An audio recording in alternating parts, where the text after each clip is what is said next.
up, guys? It's your girl Alessandra.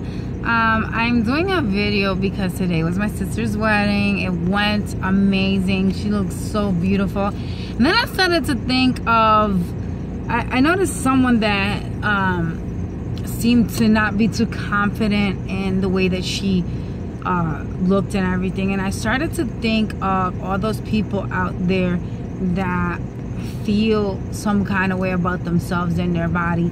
And so I know I put a lot of diet things on, you know, my YouTube channel because I want you guys to learn different methods to battle certain things like weight gain.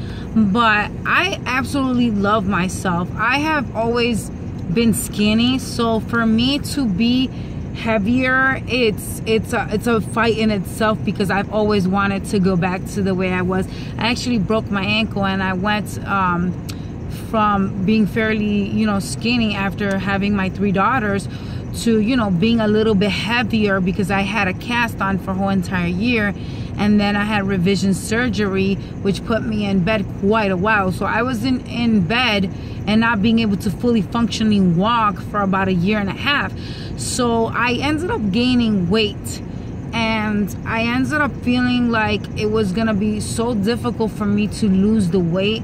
And I realized that it is all in the way that you eat and in the things that you know, in the things that you do, the things that you say to yourself, and in the way that you live your life. Because in life, if you're constantly being negative about, you know, things like your food or you know, your habits, like if you're constantly laying excuses and saying I can't do this, or I'm not gonna be able to do that, or oh my god, I look so fat, you're gonna be slowly messing your mind up so that your subconscious is thinking in its head, why even try?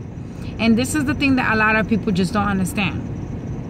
If you're not comfortable with the way that you feel, regardless of why you're not comfortable, you should always try to make something out of yourself to make it better.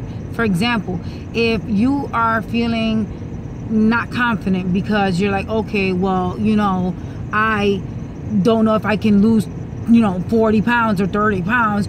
What you have to keep saying to yourself is, I got this, I'm gonna do it. And you have to be really positive and continue to speak good things to yourself and to your food. Not only do you need to change your eating habits, but you need to be positive about the way that you operate, because your mind has a lot of control over what you're doing. If every time that you see a cake or you see something that you know is gonna make you heavy, and you say to yourself, no, I don't want that, your mind will automatically, when it sees sweets, say, I don't need that. And your mind will program itself, and this is a lot to do with self-control, but your mind will program itself into operating in the way that it needs to operate, which is that you will have control over your dishes. You know, if you want to eat a cake, it's because you want to, not because you're craving it or because you need to. A lot of times people, when they say they want to lose weight and you ask them why they want to lose weight, they always sit here and they talk bad about themselves, or they're always like, oh, I want to lose weight for someone else. Another key point is that you cannot want to lose weight for yourself, for someone else, sorry. You have to do it for yourself. You have to always want to do things for yourself, not for the next person, not for your partner, not for your parents, not because you feel like someone would treat you better. It's always got to be for yourself, because if you lose weight for someone else, you're going to end up gaining it back because it wasn't for yourself. You have more eagerness when it's for you. You want to do it and you fight to keep it off when it's for you, versus when it's for someone else. When you fall some type of depression or into something else, you will end up gaining that weight back. And that's what you don't want to do. You want to be that strong person that says, you know what, I love food, but this is not a healthy choice for me to eat right now. I noticed that a lot of people eat because of depression, but I will tell you guys something. Don't eat because of depression. Eat because you like what you're eating, and eat in smaller amounts.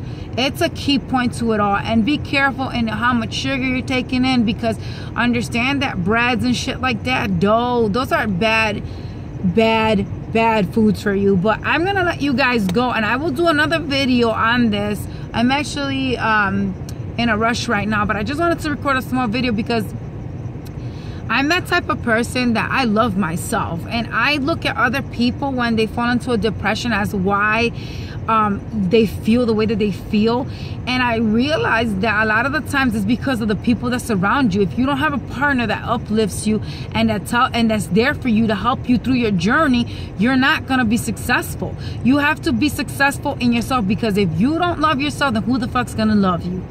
You know, that's just common sense. No one's gonna love you if you don't love yourself, because you know what? Your confidence, it spills out of you. If you have no confidence, if you have no love in yourself, then no one could possibly ever love you. I will catch you guys later. Ciao.